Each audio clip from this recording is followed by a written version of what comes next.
My roommate, Leo, was jealous of my perfect, on-demand girlfriend. He did everything he could to move in on her. 2 months later, he was telling me to get the hell out. She's pregnant with my kid. Says I'm her one true love and that you're a psycho. Whose kid? I froze. But my girlfriend was a hallucination, a figment of my schizophrenic imagination. What exactly had he been sleeping with? 1. Leo stood in the middle of the living room, his finger practically touching my nose. My duffel bag was on the floor, kicked over and spilling its contents. My clothes were scattered everywhere, a perfect metaphor for my current situation, a complete and utter mess. A conqueror's smirk was plastered across Leo's face, wider than if he'd just won the lottery. Are you deaf? I said, get out. He repeated, his patience wearing thin. Evelyn needs to rest. Having a freak like you around will stress her out, and it's not good for the baby. I stared at him, a buzzing sound filling my head. It wasn't because I was being evicted, but because of the name, Evelyn. That was the name I had given my imaginary girlfriend. I have a severe schizophrenic disorder. My therapist suggested I create a perfect partner in my mind to alleviate the crushing loneliness. But I always knew she wasn't real. She was air, a ghost, nothing. How did Leo get her pregnant? I swallowed hard, trying to make sense of it. You're saying she's pregnant? Leo scoffed, crossing his arms and looking down his nose at me. What? You don't believe me, right? A loser like you has probably never even held a girl's hand. He snatched a piece of paper from the coffee table and flicked it at me. It fluttered to a stop by my feet. I picked it up, an ultrasound printout. On it was a dark, shadowy mass that looked more like a tumor than anything else. The name typed at the top read, Evelyn Reed. My hand trembled, and I almost dropped the paper. Leo, thinking he'd broken me, grew even cockier. Evelyn told me everything. She only stayed with you out of pity. But ever since that night, I accidentally walked into the wrong room. A slimy, self-satisfied grin spread across his face. She finally learned what a real man feels like. My stomach churned. That night? I remember that night. I'd forgotten to take my meds and had spent hours talking to an empty room. Leo had been next door, pounding on the wall and screaming at me to shut my psycho mouth. The next morning, however, he'd walked out of my bedroom looking refreshed and smug, telling me I'd been hiding a total knockout. I thought he was just being a sarcastic jerk. Now I see he was dead serious.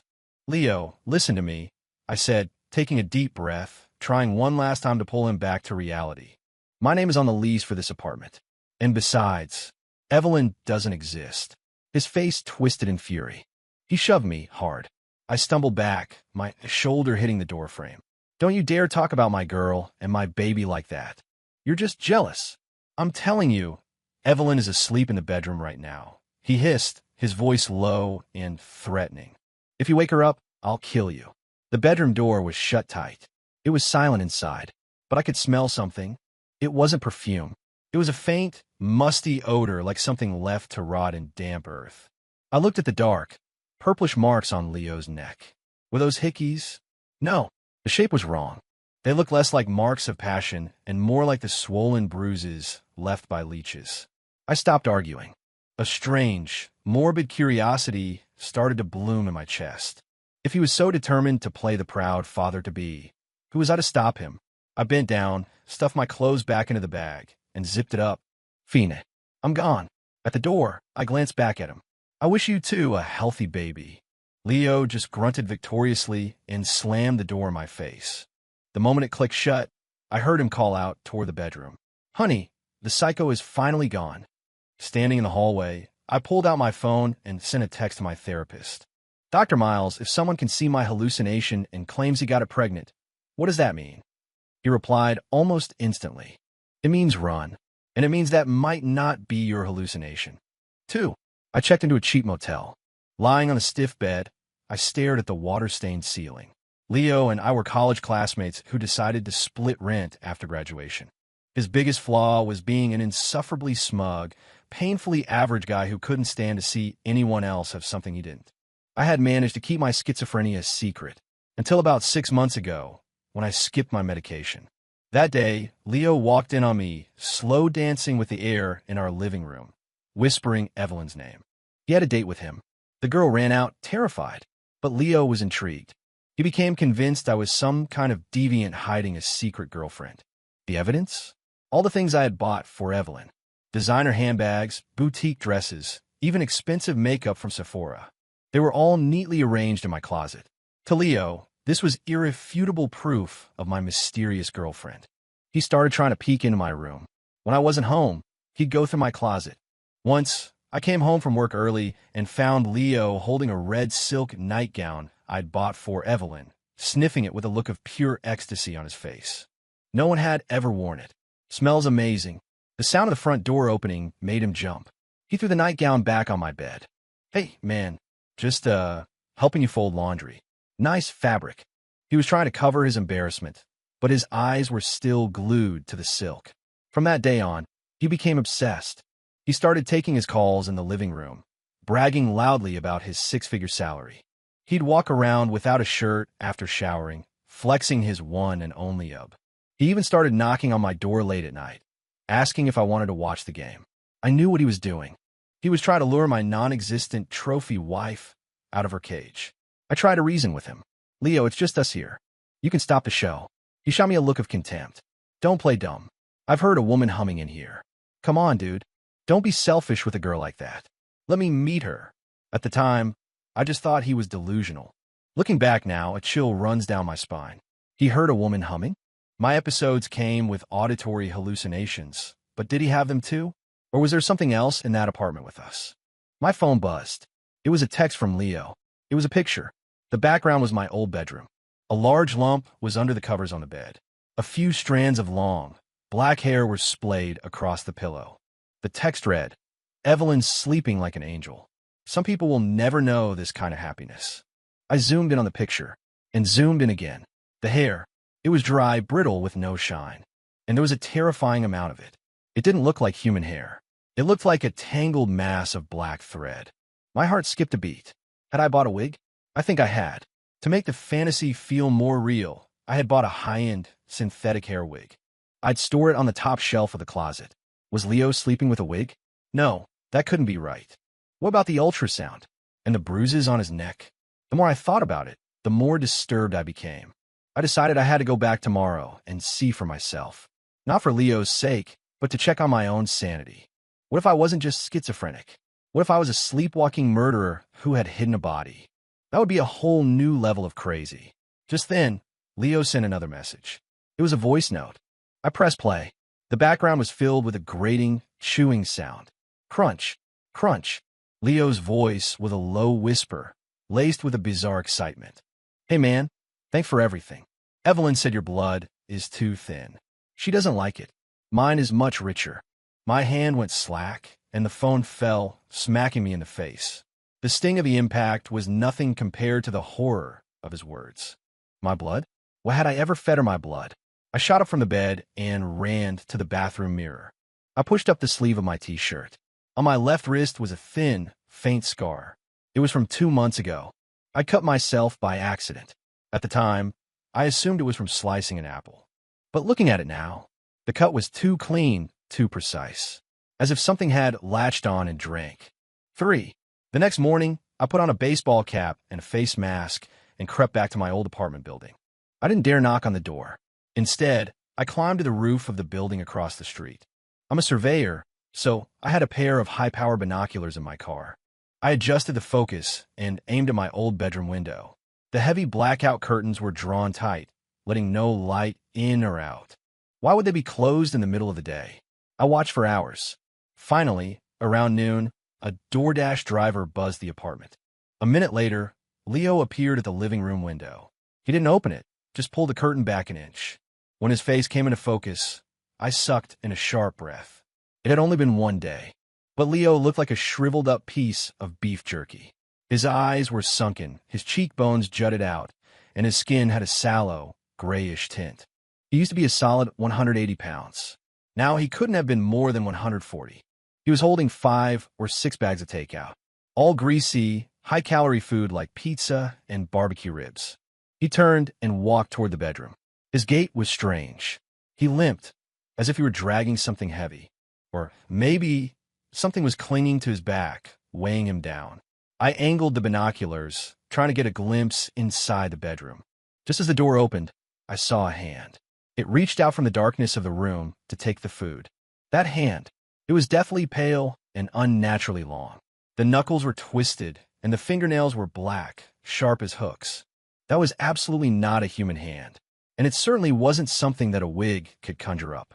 Leo smiled obsequiously, trying to enter the room, but the hand slammed the door shut. Bang! Leo almost got his nose broken, but he wasn't angry. Instead, he pressed his ear against the door, a look of rapturous devotion on his face, like a dog guarding a bone. I lowered the binoculars, my palms slick with sweat. What the hell was that thing? When did my apartment become home to a monster? I frantically replayed the events of the last 2 months in my head. Besides the clothes and the wig, what else had I done? Right? 2 months ago, I'd gone to my family's home in rural Vermont for my great-grandmother's funeral. My great-grandmother had been a reclusive folk artist, known for crafting strange, lifelike dolls. Before I left, I'd packed up a wooden chest from her old workshop. It was full of old journals and miscellaneous art supplies. I just wanted a memento. When I got home, I shoved it under my bed and forgot about it. Could be something from that chest. I had to find out. I called my landlord. Hey, Mr. Henderson, I need to break my lease. You can keep the security deposit. He started yelling on the other end about the contract. Just so you know, my roommate is still there, I added, and he might be trashing the place. That got his attention. What? Trashing it? No way. I'm going over there right now. The landlord was a notorious neat freak.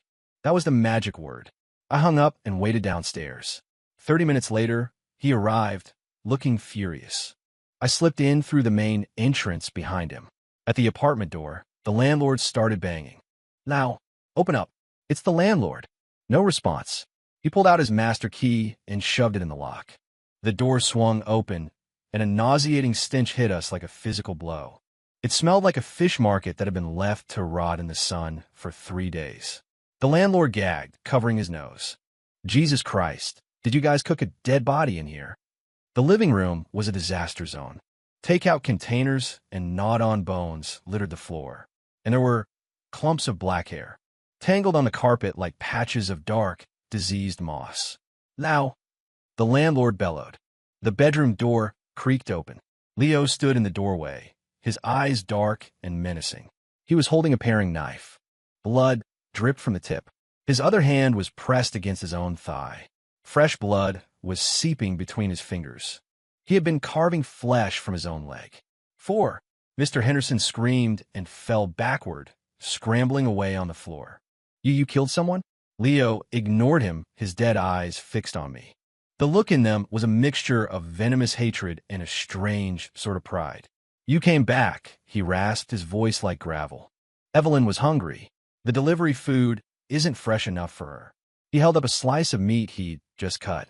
It was raw and still twitching. See how good I am to her, he said. Not like you. All you ever gave her were useless rags. Fighting back a wave of nausea, I took a step back. Leo, you're insane. You're mutilating yourself. He let out a cold laugh, his lips pulling back in an unnatural grin. You don't get it. This is a tribute of love. After she eats my flesh, the baby will grow stronger. Look, the baby's moving now. He pointed into the bedroom. In the dim light, the lump under the covers was definitely moving. It was writhing violently, as if a nest of rats was squirming underneath. No, the shape was much larger than rats. Mr. Henderson scrambled to his feet and bolted. I'm calling the cops. I'm calling 911. Leo's expression darkened, and he lunged after him with a knife. No one calls the cops. No one touches my family. Thinking fast, I grabbed a dining chair and smashed it over his back. The chair splintered, but Leo barely flinched. He swayed for a moment, then slowly turned to face me. His eyes, the whites were almost gone, replaced by gaping black pupils. It was the look of something that had been completely hollowed out and possessed. You're jealous of me, he snarled, stalking toward me. You want to take Evelyn from me. Well, since you're here, you can leave a little something behind. Evelyn thinks the thigh meat of an ex-boyfriend would be much. He lunged. He was impossibly fast for someone who looked so emaciated. I threw myself to the side, dodging the blade.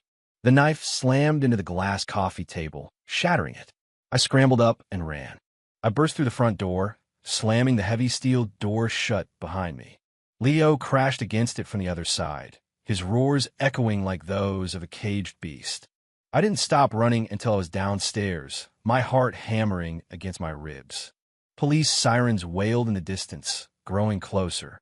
Several heavily armed officers from the SWAT team charged into the building. I stood behind the police tape, my eyes fixed on that third-floor window. Suddenly, the curtain moved. A face pressed itself against the glass. It wasn't Leo. It was a face made of porcelain, bone white, with 2 circles of red blush on its cheeks like fever spots. Its lips were painted into a grotesque, permanent smile. It was smiling at me. That was the unfinished doll I brought back from my great-grandmother's workshop. A bomb went off in my head. I remembered.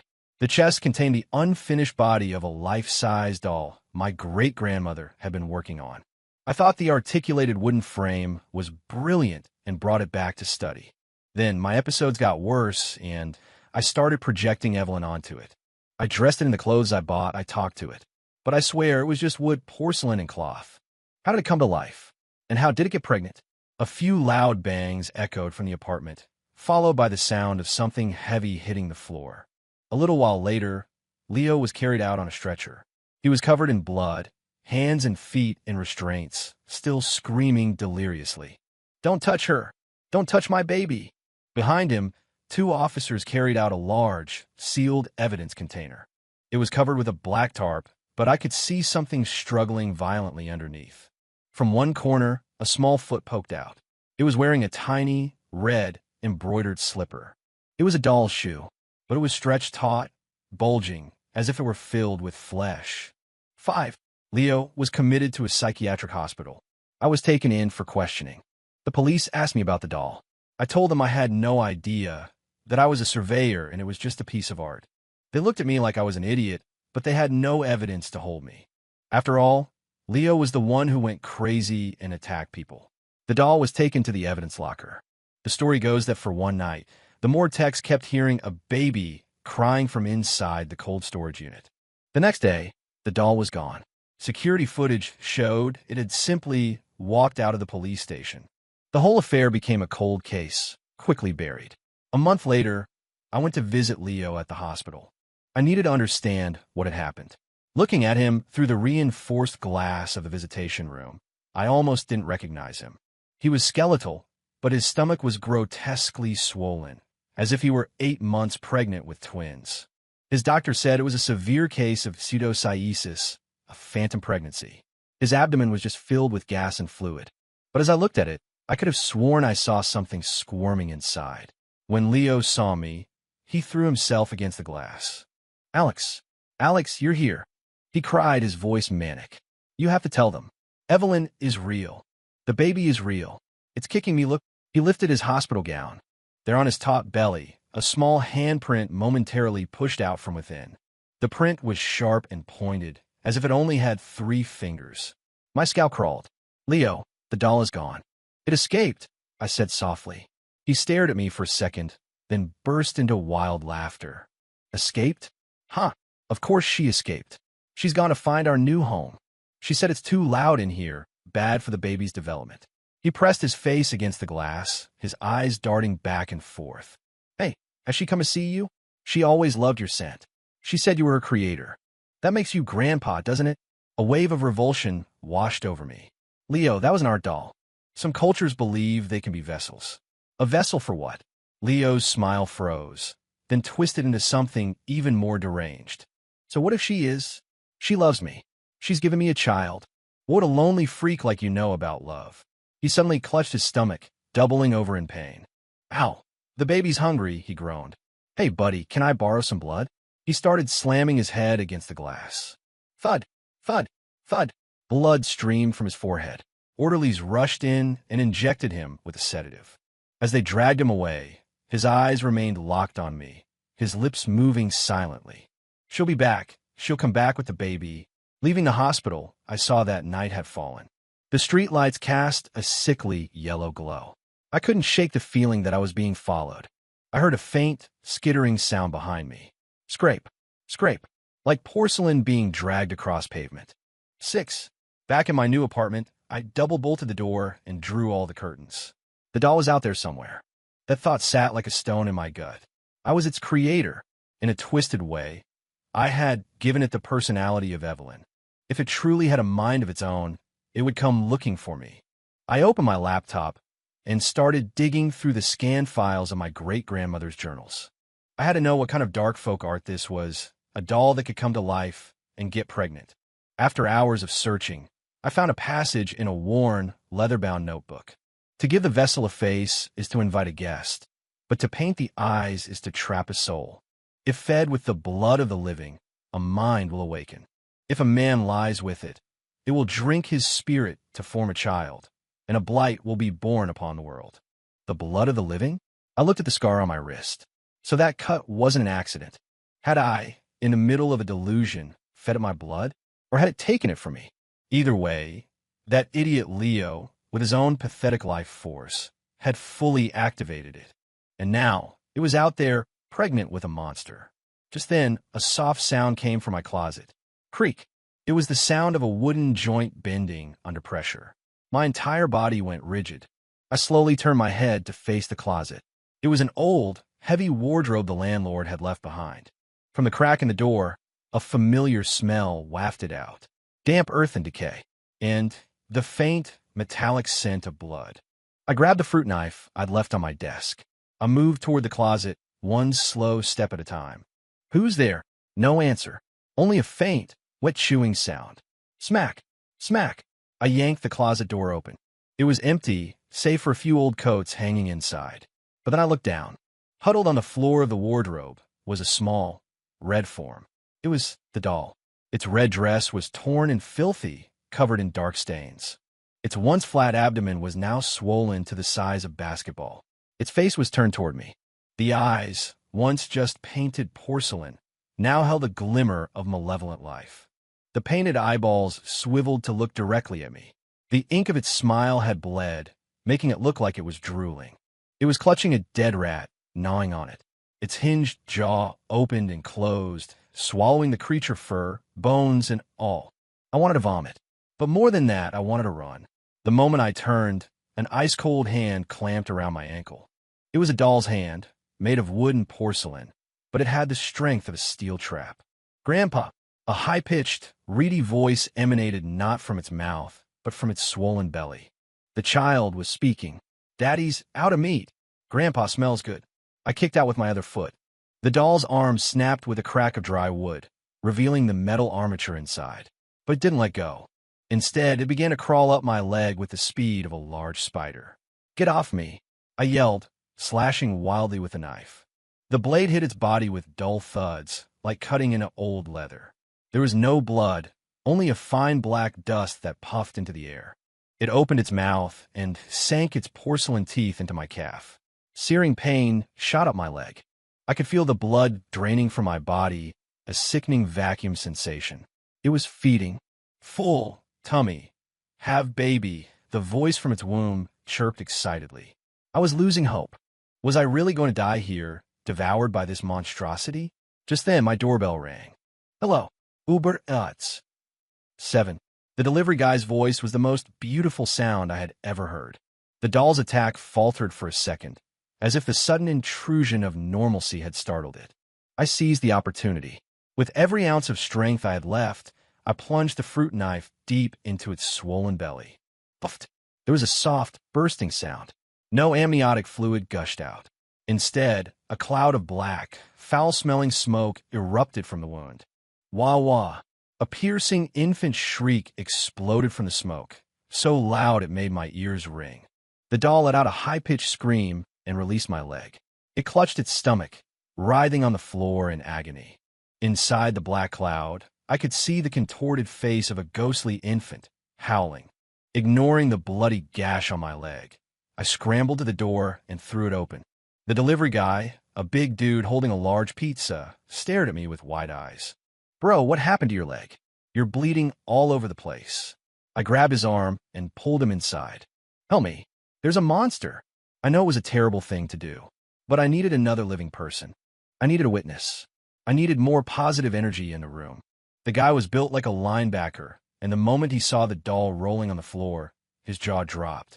Holy hell, is that a Chucky doll on steroids? He was a brave one, too. Still holding the pizza, he strode forward and delivered a powerful kick. Trying to bite a customer? That's a 1-star review. The kick sent the doll flying across the room, where it slammed against the wall. The gash in its stomach tore open wider. The contents of its womb spilled out. It wasn't organs. It was a writhing pile of maggots.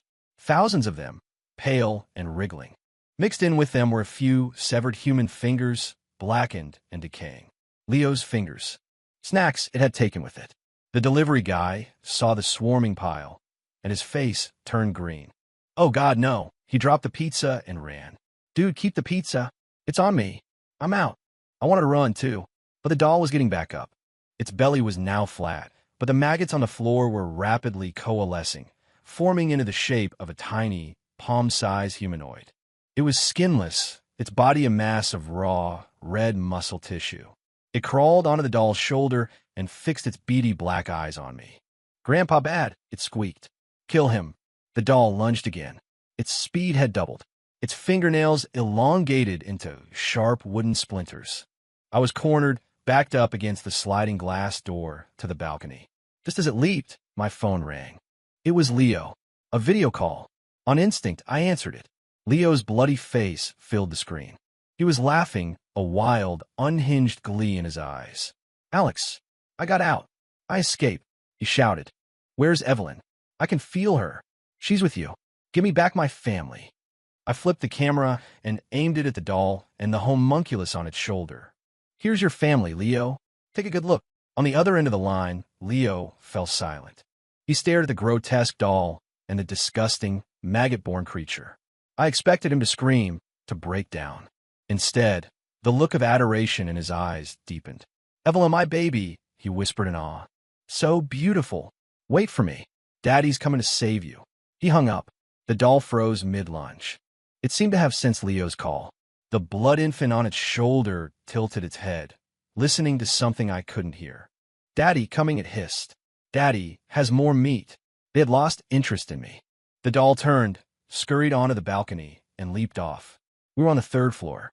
I rushed to the railing and looked down. The doll, its dress catching the air like bat wings, glided down into the darkness and disappeared. 8. I had to end this. If I didn't destroy those 2 monsters, they would eventually come back for me. And with Leo on the loose, it was a ticking time bomb. I bandaged my leg and pulled up the last page of my great-grandmother's scan journal. Method of destruction. Its body must be consumed by fire, its spirit sealed by salt. It must be lured to a place of profound despair, so that its roots may be severed from the world. A place of profound despair? The abandoned asylum west of the city came to mind. It was built on an old potter's field, and after it was shut down, it became a magnet for ghost stories and dark legends. I knew Leo would go there. It was a place we used to explore in college, daring each other to go deeper into the decaying wards. In his broken mind, he would see it as their secret place. I bought a 10-pound bag of rock salt and a can of gasoline. I drove straight to the asylum. By the time I arrived, it was well past midnight. The ruined building stood silhouetted against the moonless sky like a giant, rotting skull. I carried the gasoline and salt to the roof of the main ward. And sure enough, he was there. Leo was kneeling on the rooftop, cradling the doll in his arms. The homunculus was latched onto his neck, greedily sucking his blood. Leo's body was shriveling at a visible rate, but his face was alight with pure, blissful happiness. That's it, Evelyn. Drink up. Daddy loves you, little one. The scene was so grotesquely intimate it made me sick. Now, I shouted. He looked up, his face a gaunt mask. What are you doing here?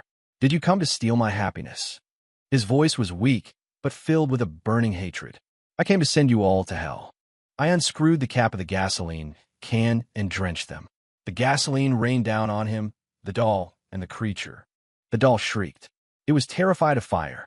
The homunculus sensed the danger, detached from Leo, and bared its needle-like teeth at me. Bad man. Burn him. It shrieked. The doll shoved Leo aside and charged at me. I was ready. I flicked open my Zippo. Goodbye. I tossed the lighter. Whoosh. A wall of fire erupted. The doll became a screaming, flaming torch. It thrashed wildly in the inferno, and the sound it made wasn't of burning wood, but of 1,000 women wailing in agony. The homunculus hopped through the flames, trying to escape. I threw a handful of rock salt at it. The salt hit the fire and burst into a shower of brilliant orange sparks. The creature slammed into an invisible wall and was thrown back into the heart of the fire. It melted like wax, dissolving into a puddle of black ooze. Leo watched it all, his face blank with shock. He watched his wife and child burn to ashes. Then a gut-wrenching, animalistic howl tore from his throat. No! He scrambled to his feet and, without a moment's hesitation, plunged into the fire. Evelyn, I'm coming with you. He wrapped his arms around the burning armature of the doll. The flames consumed him. I watched him burn, watched as his body and the doll's frame fused together in the intense heat. Until, finally, there were no more screams. There was nothing left but a pile of charred remains and the cold, silent night.